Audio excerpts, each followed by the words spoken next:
Hello everyone, welcome to Mastura classes. This is Saima Arif here, and today we are going to start our fourth chapter, that is key elements of a democratic government. So, in this chapter, you will read about some of the key elements that influence the working of a democratic government. These include people's participation, the resolution of conflict, and equality and justice. So our chapter starts from here. South Africa. So South Africa is a country that has people of several races. There are black people who belong to South Africa, whites who came there to settle, and Indians who came as laborers and traders. South Africa एक ऐसी country है जहाँ पे जहाँ के जो लोग हैं वो सिविल रेसेस के थे, ठीक। There are black people who belong to South Africa. जो वहाँ के ब्लैक पीपल है, काले लोग हैं, वो साउथ अफ्रीका से ही बिलोंग करते हैं। और जो वहाँ के वाइट्स है वो वहाँ पर सेटल होने के लिए आए थे। और वहाँ पे जो इंडियंस हैं वो ट्रेड के पर्पस से या लेबरर्स के पर्पस पे वहाँ गए थे। तो यहाँ पे माया नायडू एक 11 साल की लड़की होती है। यहाँ पे जो ये स्टोरी नरेट की गई है इसमें हमें पता चलेगा साउथ अफ्रीका के सिविल रेसेस के बारे में, ठीक। Maya Naidoo an 11-year-old South African girl living in the town of Johannesburg was helping her mother clear up her old boxes, ठीक। She found a scrapbook full of pictures and newspaper articles. There were many pictures of a young school boy of around 15 years of age. माया नायडू एक 11 साल की लड़की होती है, ठीक, जो कि जोहान्सबर्ग में एक टाउन में साउथ अफ्रीका के एक टाउन में रहा करती थी जिसका नाम जोहान्सबर्ग है, ठीक। वो एक बारी क्या हुआ, वो अपनी मामा के साथ कुछ ओल्ड बॉक्सेस को क्लियर अप कर रही थी, ठीक है। तो उसने एक न्यूज़पेपर आर्टिकल और स्क्रैप बुक उसको मिली जो फुल ऑफ पिक्चर्स से थी। और वो फुल ऑफ पिक्चर्स किससे थी, एक यंग बॉय की थी वो, जो कि एक स्कूल बॉय था ऑफ अराउंड 15 ईयर्स, जिसकी एज कितनी है, 15 साल। When she asked her mother who the boy was, she was told that he was called Hector Peterson. जब उसने माया नायडू ने अपनी मामा से कहा कि ये लड़का कौन है जिसमें स्क्रैप बुक भी, आर्टिकल्स भी, न्यूज़पेपर्स में ये हर कहीं पर इसकी पिक्चर्स है, तो उसकी मामा ने कहा ये एक स्कूल बॉय है जिसका नाम हेक्टर पीटरसन है। He had been shot by the police. और हेक्टर पीटरसन को शूट किया गया था पुलिस के जरिए। माया वॉज शॉक, जो माया है वो शॉक हो गई। उसने अपनी मामा से पूछा why, she asked. Her mother explain that South Africa was earlier governed by apartheid laws, ठीक।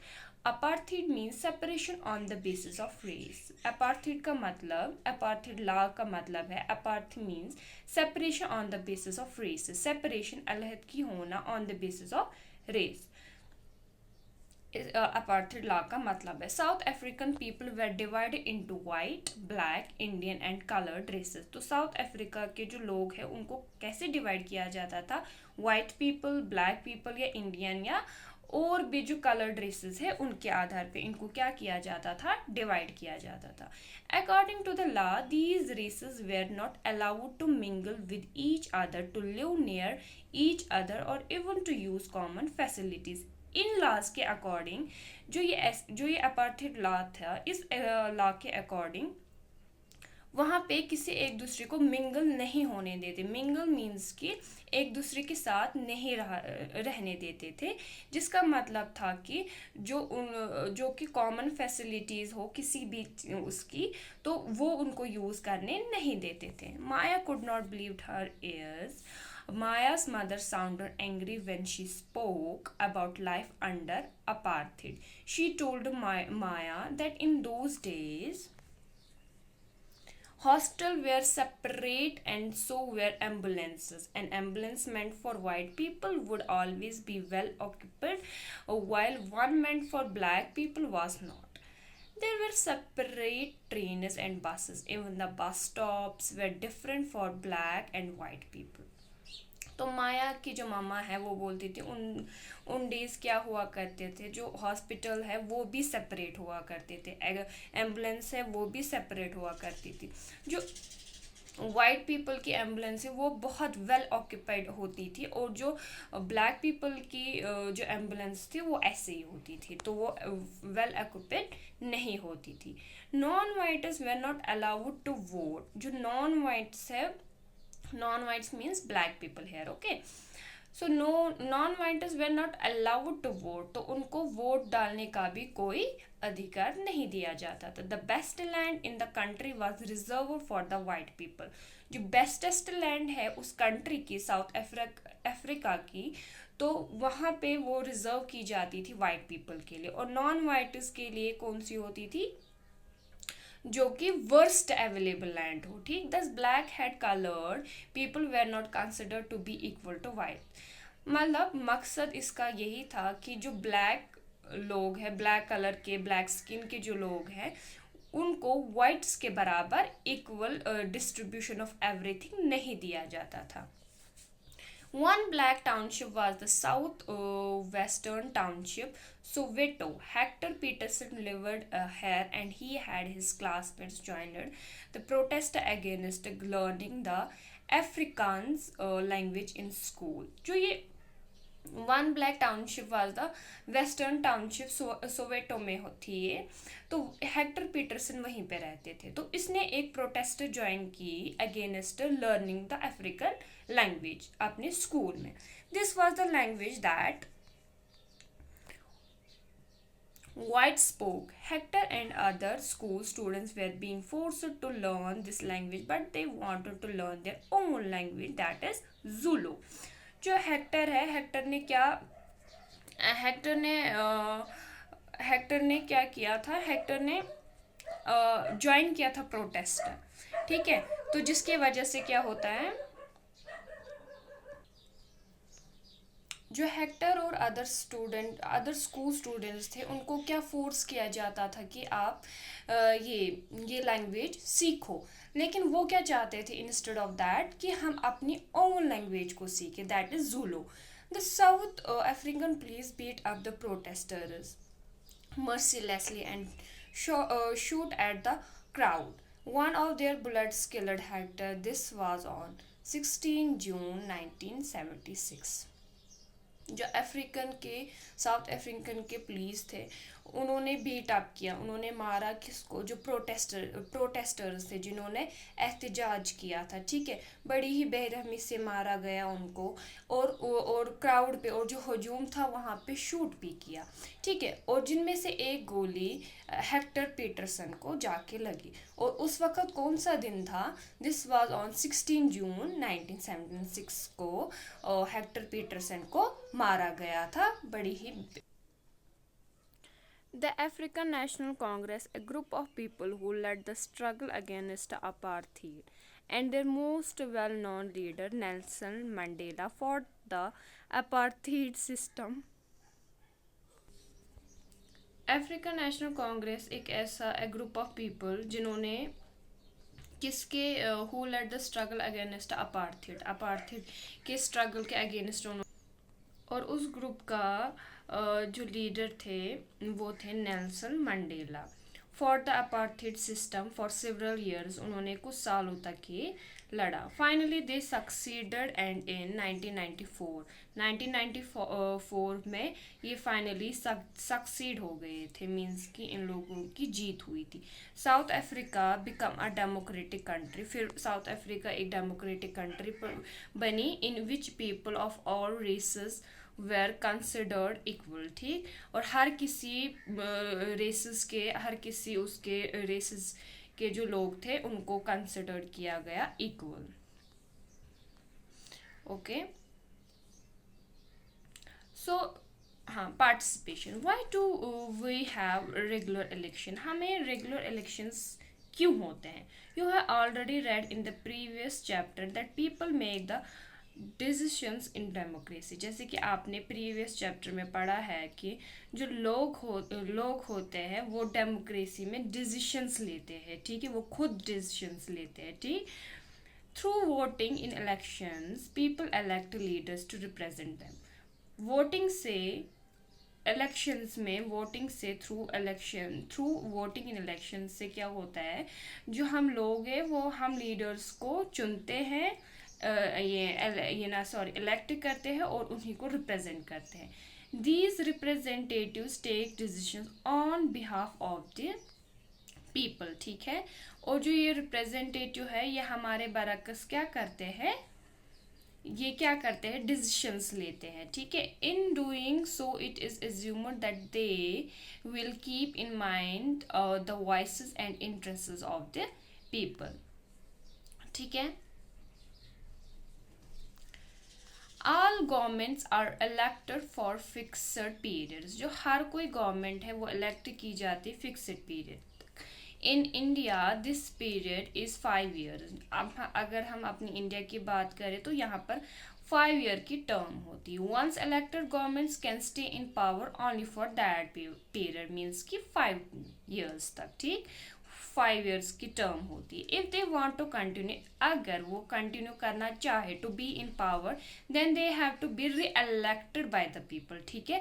तो वही लोग, हम ही लोग जो है हम उनको री इलेक्ट भी कर सकते हैं अगर वो 5 साल से ज़्यादा करना चाहे तो. मीन्स कि उसके लिए भी उनको वैसे ही इलेक्शंस करने होते हैं जैसे कि उन्होंने पहले किए हैं. This is a movement when people can sense their power in a democracy. तो इस डेमोक्रेसी में अगर देखा जाए तो यहाँ पे सबसे ज़्यादा पावर किसकी होती है, लोगों की पावर होती है. In this way the power of the government gets limited by regular elections. ठीक. Other ways of participate. अब कुछ अदर वेज है पार्टिसिपेटिंग की. Elections are usually held once in 5 years. Besides voting, there are other ways of participating in the process of government. People participate by taking an interest in the working of the government and by criticizing it when required. In August 2005, when a particular government increased the money people had to pay for electricity, people expressed their disapproval very sharply. They took out rallies and also organized a signature campaign. The government tried to explain and defend its decisions but finally listened to the people's opinion and withdrew the increase. The government had to change its decisions because it is responsible to the people. Others way of participating क्या है यहाँ पे, इसमें क्या बताया जाता है, इसमें बताया जाता है कि सबसे मेन डिसीजन लिया जाता है लोगों का. अगर गवर्नमेंट बन रही है तो वो लोगों की वजह से ही बन रही है, क्योंकि हम थ्रू वोटिंग्स थ्रू इलेक्शंस क्या चूज़ करते हैं, अपने रिप्रेजेंटेटिव्स, और वो रिप्रेजेंटेटिव्स हमें रिप्रेजेंट करते हैं कहाँ पे, हमें रिप्रेजेंट करते हैं लोकसभा में, राज्यसभा में. ठीक है. There are many ways in which people express their views and make governments understand what actions they should take. ठीक है. These include dharnas, rallies, strikes, signature campaigns, etc. Things that are unfair and unjust are also brought forward. Newspapers, magazines, and TV also play a role in discussing government issues and responsibilities. ये other way है किसका, participating का. देखो हम धरना भी दे सकते हैं अगर हमारा एक्सप्रेस हमारे व्यूज़ को गवर्नमेंट ने अंडरस्टैंड नहीं किए या हमारे जो एक्शंस है या उनका उन्होंने ख्याल नहीं रखा, तो हम क्या कर सकते हैं, हम धरना भी दे सकते हैं, रैली स्ट्राइक्स लगा सकते हैं, सिग्नेचर कैंपेन्स और भी बहुत सारी ऐसी चीज़ें हैं जहाँ पे हम अपना ये पीपल जो अपने एक्सप्रेस कर सकते हैं अपने व्यूज़ को. तो जैसे कि न्यूज़पेपर्स है, मैगजीन्स है या टीवी है, ये बहुत मतलब एक इम्पॉर्टेंट रोल प्ले करते हैं हमारे एक्सप्रेस आवर व्यूज में. ठीक है. If a country While it is true that a democracy allows people to participate, it is also true that not all sections of people are actually able to do so. Another way for people to participate is by organizing themselves into social movements that seek to challenge the government and its functioning. Members of the minority community, Dalits, Adivasis, women, and others are often able to participate in this manner. देखो यहाँ पे हमें हर किसी को participate करने के लिए अलो करना चाहिए, नो मैटर वो दलित हो, आदिवासी हो, वुमेन हो, या किसी भी कम्युनिटी का हो। तो हमें माइनॉरिटी को भी वही सेम इक्वल ये चैलेंज देना चाहिए, और हर किसी को हमें इक्वली पार्टिसिपेट करना चाहिए गवर्नमेंट में, to seek the government and it is functioning में। ठीक है।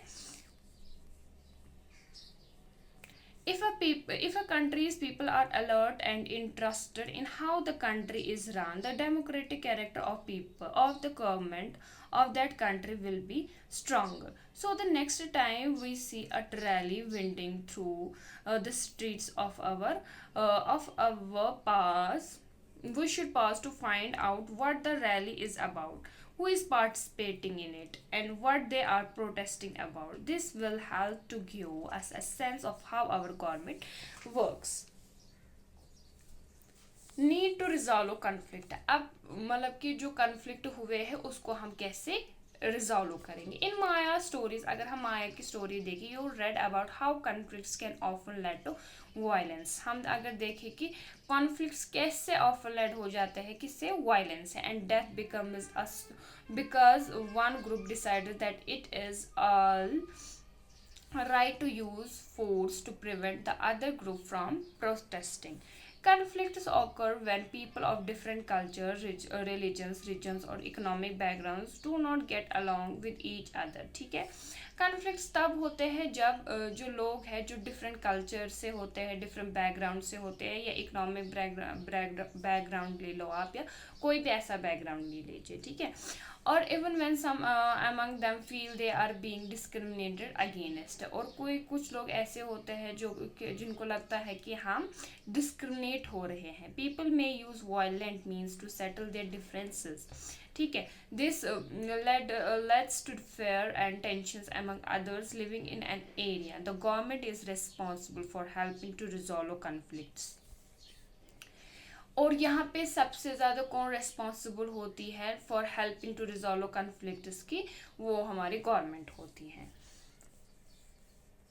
Religious processions and celebration can sometimes lead to conflicts. ठीक है। जैसे कि रिलीजियंस है, प्रोसेशंस है, कोई भी सेलिब्रेशंस हैं, ये इसमें क्या कभी कभी क्या हो जाते हैं, यहाँ पर भी कन्फ्लिक्ट्स होते हैं। For example the road a processions takes may led to a conflict. एक ऐसा रास्ता जहाँ पे प्रोसेशन जा रही हो, takes may led to a conflict, वहाँ पर भी कन्फ्लिक्ट हो जाता है। The government particularly the police, government और पर्टिकुलरली कौन, गवर्नमेंट का कौन हिस्सा police, play an important role in getting representatives of concern community to meet and try and arrive at a solution. ठीक है। जो कि वहाँ पे जाके तुरंत उनको वहाँ की जो कम्युनिटी से उनको वहाँ पे रिप्रेजेंट करना, अपने आप को रिप्रेजेंट करना, और अराइव वहाँ पे रिप्रेजेंट अपने आप को करना with a solution, not without a solution. At times there is a fear that violence may erupt with people throwing stones or trying to disrupt the procession. The police is responsible for ensuring that violence does not take place.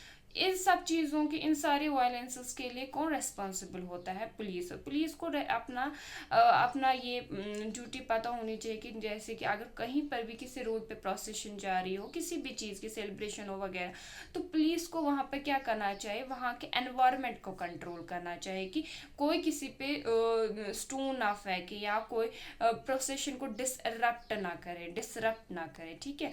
Reverse too can become a source of conflict between state, और जो reverse है वो भी क्या sources बन जाते हैं conflict के between states. A river may begin in one state, flow through another and end in the third. Means कि ये तो रिवर है, ये कहीं से भी मीन्स कि बह सकता है, ये जो फ्लो है इसका कहीं से भी जा सकता है। ठीक है। The sharing of river water between different states that the river goes through is becoming an issue of conflict. ठीक है। तो अगर एक स्टेट से दूसरे स्टेट जा रहा है, दूसरे से तीसरे स्टेट जा रहा है, तो यहाँ पर भी क्या हो सकते हैं, कॉन्फ्लिक्ट अराइज हो सकते हैं। For example you may have heard about the Kaveri water dispute. ठीक है। बिटवीन कर्नाटका एंड तमिलनाडु के बीच में ये हुआ था। द वाटर स्टोरेड इन कृष्णा राजा सागरा डैम, तो यहाँ का जो वाटर है वो कहाँ पे सेव्ड से हो रहा था राजा सागरा, कृष्णा राजा सागरा डैम है, ठीक, इन कर्नाटका, जो कि कहाँ पर है, कर्नाटका में, is used for irrigating a number of districts and for meeting the needs of the city of Bengaluru, ठीक है। The water stored in Mettur dam in Tamil Nadu is used for crops grown in the delta region of the state.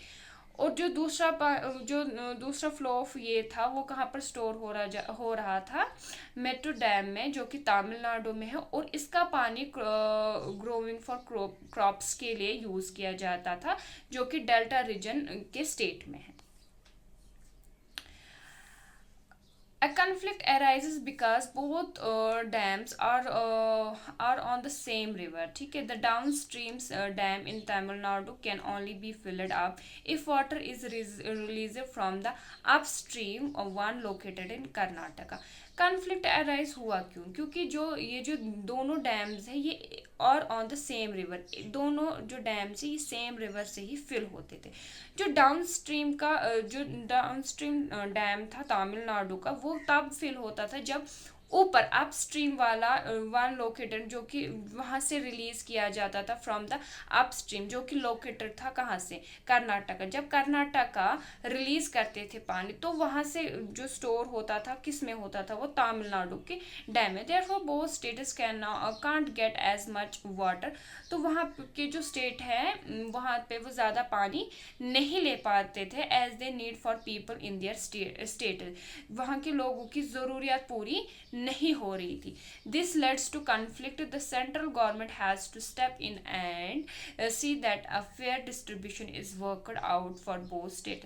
तो यहाँ पर भी government का काम है देखना कि जो इन स्टेट्स में फेयर डिस्ट्रीब्यूशन हो रही है, पानी की जो फेयर डिस्ट्रीब्यूशन हो भी रही है, नहीं भी तो, और जहाँ जो डैम्स में काम कर रहे हैं लोग, वो अपना फेयर डिस्ट्रीब्यूशन वर्क कर भी रहे हैं कि नहीं। तो ये कॉन्फ्लिक्ट कैसे अराइज हुई, जो कि वो जो दोनों जो डैम्स थे डाउनस्ट्रीम और अपस्ट्रीम, जब अपस्ट्रीम वाटर रिलीज करते थे तब जाके डाउनस्ट्रीम को पानी आता था। डाउनस्ट्रीम जो डैम है वो लोकेटेड है तमिलनाडु में, और जो कि अपस्ट्रीम वन जो है वो लोकेटेड है कर्नाटका में। Equality and justice. One of the key ideas of a democratic government is commitment to equality and justice. Democratic government का एक ऐसा आइडिया, एक ऐसी कमिटमेंट, उसको हम कहते हैं equality and justice. Equality and justice are inseparable. Equality और जस्टिस इनसेपरेबल है, इनको सेपरेट नहीं किया जा सकता। The earlier practice of untouchability is how banned by law, ठीक है। जो पहले प्रैक्टिस होती थी अनटचेबल और छूत की, वो भी बैन की गई बाय लॉ से, कानून के जरिए। This group of people were denied education, transport और medical facilities and even the chance to offer prayers. मतलब कि जो अनटचेबल थी, एक ऐसा तबका था जहाँ पे सारी जो फैसिलिटीज थी उनके लिए डिनाई की गई थी। डिनाई मीन्स कि बंद की गई थी। Doctor Ambedkar, whom you have read about earlier in this book, and many others like him, realized that such practices must not continue and that justice can only be achieved when people are treated equally. जैसे doctor Ambedkar या बड़े बड़े ऐसे scholars जो ये हैं, इन्होंने realise किया कि ऐसी जो प्रैक्टिसेस है ये कंटिन्यू नहीं होनी चाहिए किसी भी देश में। मतलब इससे क्या only destruction lady, it can only let the destruction, it can only means कि यहाँ पे सिर्फ पीस ही बर्बाद, सुकून ही बर्बाद होगा। क्यों? क्योंकि जो अगर हम किसी भी ऐसे तबके की सारी डिनाई करेंगे एजुकेशन या ट्रांसपोर्ट में, फिर क्योंकि उसको फिर वो इक्वल एक्सेस नहीं मिलेगा हमारी तरह। The government also recognise this and make special provisions. तो जो गवर्नमेंट है उन्हीं को क्या करना चाहिए, ये रिकॉग्नाइज करना चाहिए अपनी स्टेट, अपनी कंट्री में, अपना इधर देखना चाहिए कि हमारे यहाँ पे ऐसी कौन सी चीज़ है जो यहाँ पर अनइक्वली ट्रीट हो रही है, ठीक है। For instance, in our society, there is a general tendency to value and care for the boy child more than the girl child. देखो हमारे यहाँ पर एक ऐसी टेंडेंसी चलती है, स्टीरियोटाइप टेंडेंसी जी, कि बॉय चाइल्ड को ज़्यादा वैल्यू मिलनी चाहिए except the girl child. This means that society does not value the girl, जिसका मतलब इन सिंपल टर्म्स की जो सोसाइटी है उसको ज़्यादा वैल्यू नहीं होती है एक लड़की की, एक गर्ल चाइल्ड की, and boy child equally, and this is unjust. In this context, the government steps in to promote justice by providing special provisions that can enable girls to overcome the injustice that they are subjected to. ठीक, thus it is possible that fees for girls might be waived or lowered in government schools or college. अगर हम इस contains में देखें कि सबसे ज़्यादा अहमियत एक बॉय चाइल्ड को मिलती है और गर्ल चाइल्ड को इक्वली ट्रीट नहीं किया जाता है, ठीक है, तो अगर हम देखे जाएंगे तो यहाँ पर भी इनजस्टिस होता है, जिसको हम इन सिंपल टर्म्स स्टीरियोटाइप्स कहते हैं. So in this chapter you will learn the ये इक्वेलिटी एंड जस्टिस, और भी हमने रेसिज्म देखा जो कि कहाँ पे होता था, साउथ अफ्रीका में होता था, ठीक है. So this is the end of the chapter. Thanks for watching.